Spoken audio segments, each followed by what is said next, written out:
हम्म।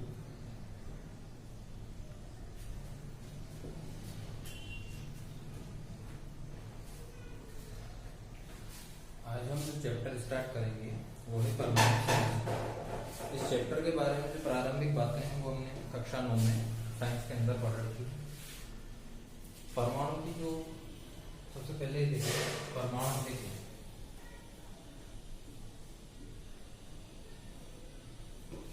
किसी भी पदार्थ का वह सूक्ष्मतम भाग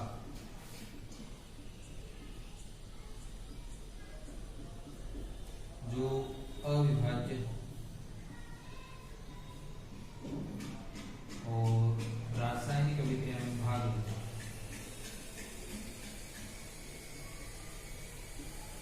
रासायनिक अभिक्रिया में भाग लेता हो क्या कहलाता है? परमाणु।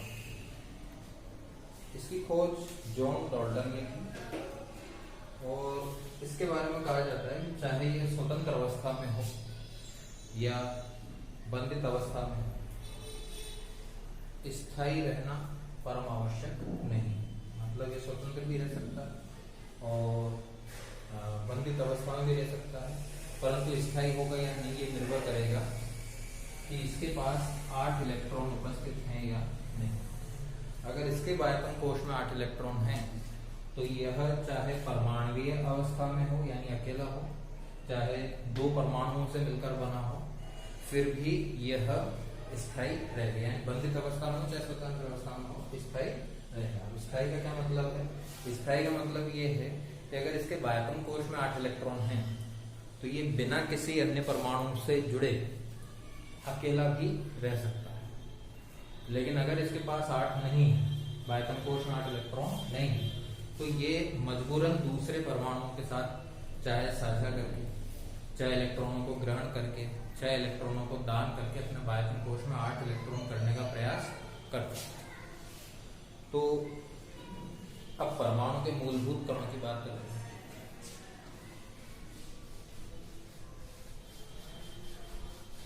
परमाणु के 3 मूलभूत कण हैं। अभी मूलभूत कण क्या होते हैं पहले वो देखें। मूलभूत कणों का मतलब है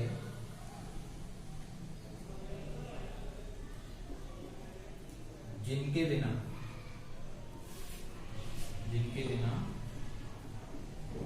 परमाणु का अस्तित्व नहीं।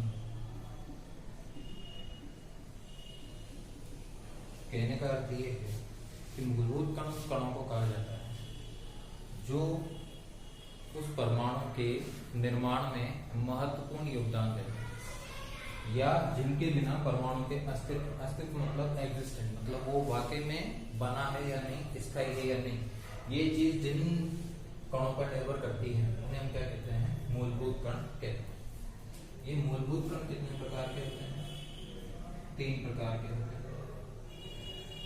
पहला होता है प्रोटॉन, दूसरा होता है न्यूट्रॉन, तीसरा होता है इलेक्ट्रॉन।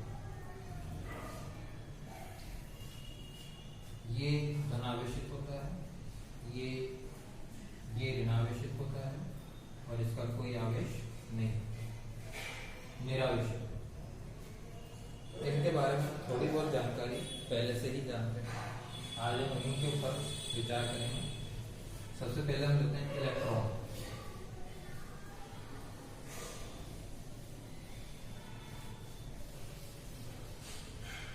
सबसे पहले लेते हैं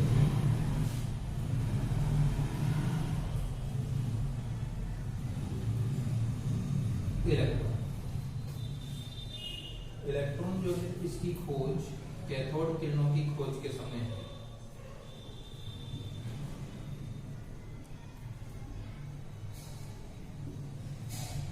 कैथोड किरणों की खोज के समय इलेक्ट्रॉनों की खोज। अब ये कैसे क्या हुआ इसके बारे में समझें आप। कैथोड किरणें जो होती हैं, एक वैज्ञानिक था विलियम क्रूक्स। तो सर विलियम क्रूक्स ने एक विसर्जन नलिका ली। विसर्जन नलिका का अर्थ है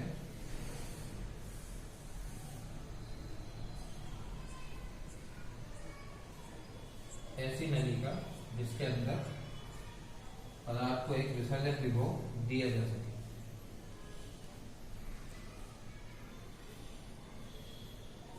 तो एक विसर्जन नलिका ली गई, उसके अंदर कुछ अक्रिय गैसें या हाइड्रोजन समान गैसें उसके अंदर भरी।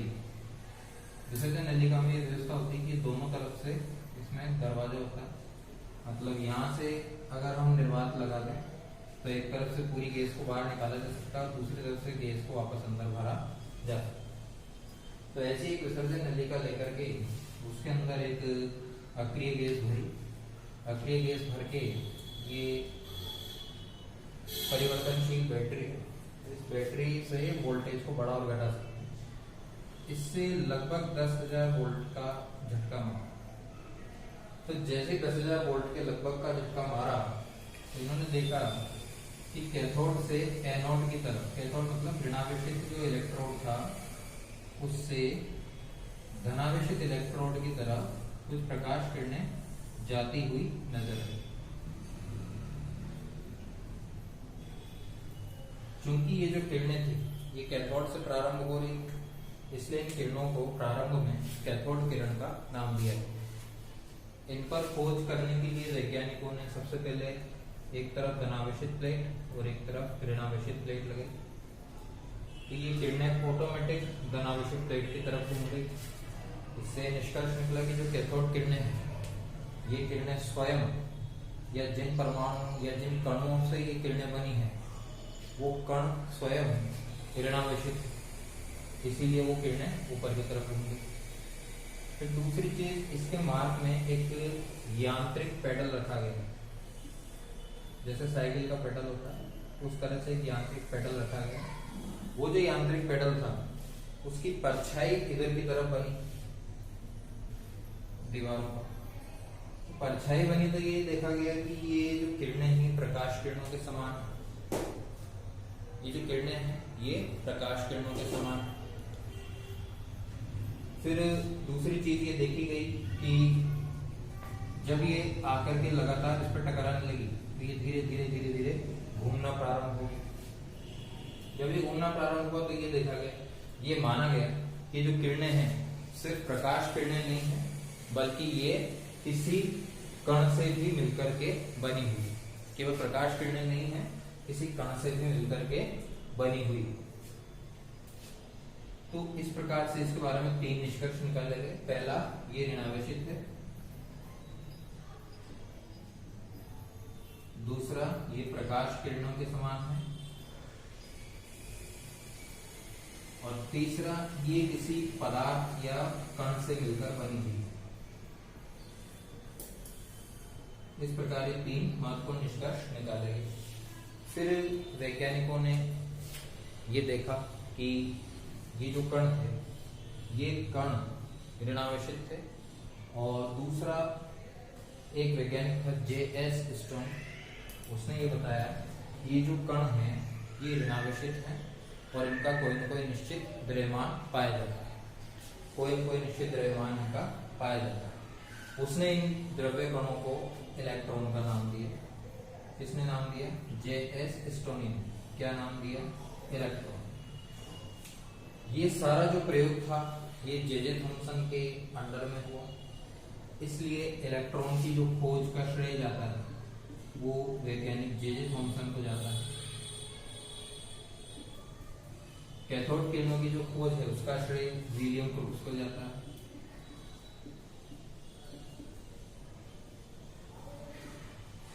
और इलेक्ट्रॉन का जो नामकरण है, जो उसे नाम दिया गया है, वो नामकरण J.S. स्टोनी को दिया जाता है। फिर इलेक्ट्रॉन पर द्रव्यमान और आवेश की खोज की। इनका जो श्रेय गया वो मूलिकन नामक वैज्ञानिक को गया। मूलिकन ने एक प्रयोग किया,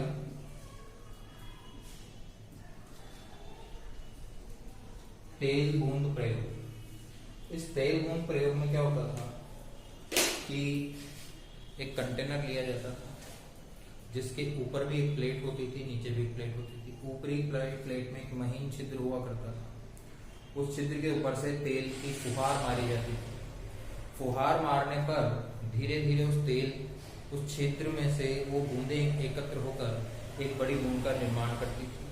वो बूंद उस ऊपर वाली प्लेट से नीचे वाली प्लेट की तरफ आती थी।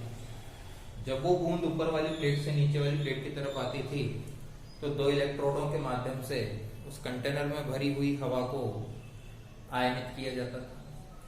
आयनित करने के बाद में ये देखा जाता था कि वो जो बूंद है उसका आवेश कितना प्राप्त हो रहा है और उसमें कितने परमाणु उपस्थित हैं या कितने कण उसमें एकत्रित हैं।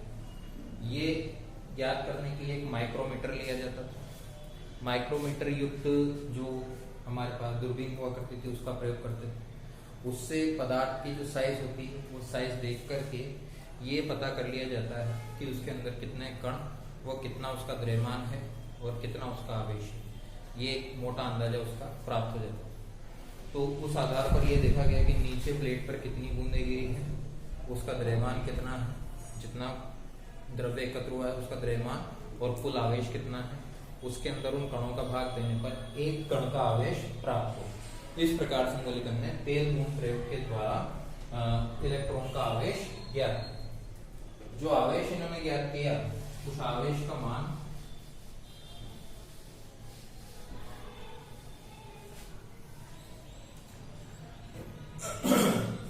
उस आवेश का मान 1.6 गुणा 10⁻⁻19 कूलाम 1.6 गुणा 10⁻⁻19 कूलाम प्राप्त हुआ तथा द्रव्यमान जो प्राप्त हुआ वो द्रव्यमान 9.1 गुणा 10⁻28 ग्राम प्राप्त हुआ।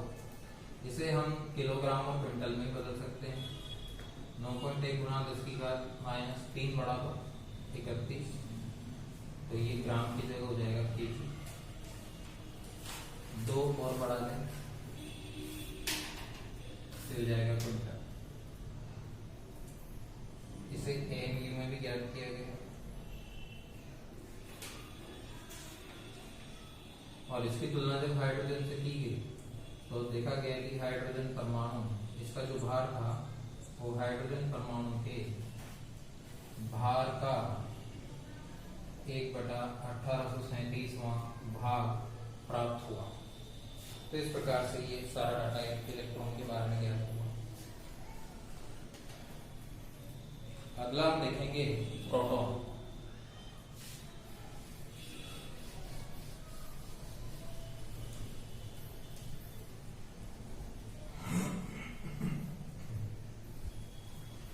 प्रोटॉन जो है वो एक धनावेशित कण होता है और धनावेशित कण होता है इसलिए उसकी खोज इलेक्ट्रॉन के जस्ट बाद हुई। और इसका एक संभव रीजन ये भी है कि सबसे पहले जो खोज की गई उसमें जो गैसें यूज में ली गई वो गैसें तुरंत हल्के हरे रंग का स्फुरदीप्ति उत्पन्न करती थी। स्फुरदीप्ति का मतलब होता है ये जो किरणें जा रही हैं ये किरणें क्या है कि मार्ग में आने वाले सभी कणों को आयनित करती हुई आगे बढ़ जाती उससे फिर एक रोशनी उत्पन्न होती है हल्के हरे रंग की। उस रोशनी के उत्पन्न होने की जो प्रक्रिया है उसे हम क्या कहते हैं स्फुरदीप्ति कहते हैं। तो स्फुरदीप्ति उत्पन्न हुई इस वजह से कैथोड किरणों की खोज पहले हुई। कैथोड किरणों की खोज हुई तो उसके आधार पर पहले इलेक्ट्रॉन की खोज। प्रोटॉन की खोज के लिए वैज्ञानिकों ने क्या किया, यही सब थे वैज्ञानिक, बस एक इस बार मार्गदर्शन करने वाला जे थॉमसन नहीं था, उसके स्थान पर गोल्डस्टीन था। गोल्डस्टीन ने क्या किया, ये जो साधारण कैथोड लिया गया था पहले, अब की बार छिद्र वाला कैथोड लिया और उसके पीछे एक पर्दा लगा दिया जिस पर जिंक सल्फाइड टूटा हुआ पर्दा लगा दिया, उसके ऊपर जिंक सल्फाइड टूटा हुआ। अब उसने यही प्रयोग दोबारा दोहराया। दोबारा प्रयोग दोहराने पर उसने क्या पाया कि कुछ प्रकाश की किरणें इनके ऊपर भी हल्की हल्की सी प्रकाश की किरणें उत्पन्न होती है। इस पर्दे पर भी हल्की हल्की प्रकाश की किरणें उत्पन्न होती है। इससे उसने अंदाजा लगाया कि जिस तरह कैथोड से कुछ किरणें निकल के उधर जा रही है उसी प्रकार से एनोड से भी कुछ किरणें निकलकर इधर आ रही। प्रारंभ में उन्हें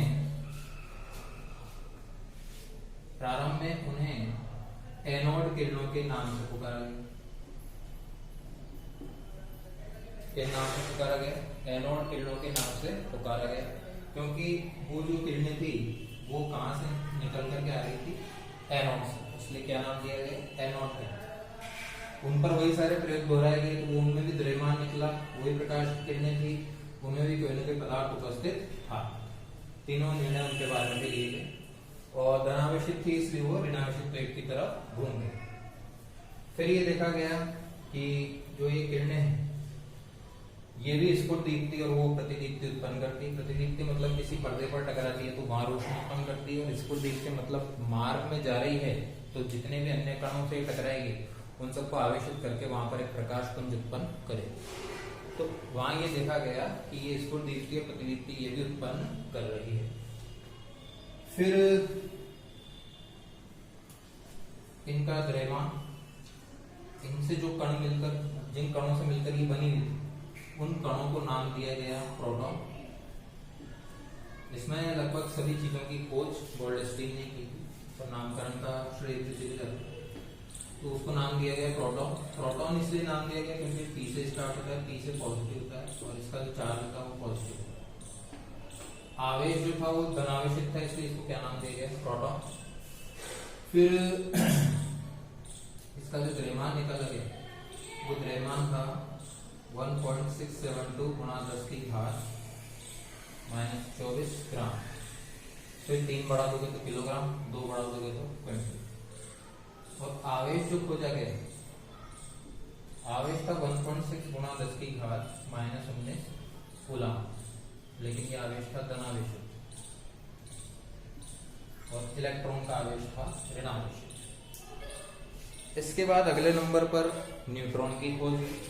न्यूट्रॉन की खोज में किसी प्रैक्टिकल की या किसी प्रयोग की आवश्यकता नहीं थी, उसमें सिर्फ एक चीज की गई, एनोड किरणें जो होती हैं उनकी अलग अलग परमाणु के जो झिल्ली थी उन पर बौछार करके देखी, अलग अलग परमाणु पर बौछार करके देखा गया, तो उनमें एक तो अल्फा कणों के टकराने की वजह से एक नया परमाणु प्राप्त होता था, प्लस एक ऊर्जा कण प्राप्त होता है। उस ऊर्जा कण को न्यूट्रॉन का नाम दिया गया। उस न्यूट्रॉन का कोई आवेश नहीं था और द्रव्यमान लगभग प्रोटॉन के बराबर था। क्योंकि उसका कोई आवेश नहीं था इसलिए उसकी खोज सबसे आखिरी में हुई। इसकी खोज का श्रेय जाता है जेम्स चैडविक को। इसका जो द्रव्यमान था वो द्रव्यमान 1.675 गुणा 10 की घात -24 ग्राम था। आवेश 0 था। इसकी सभी प्रकार की खोजों का श्रेय, न्यूटन की सारी खोजों का श्रेय जाता है जेम्स चैडविक।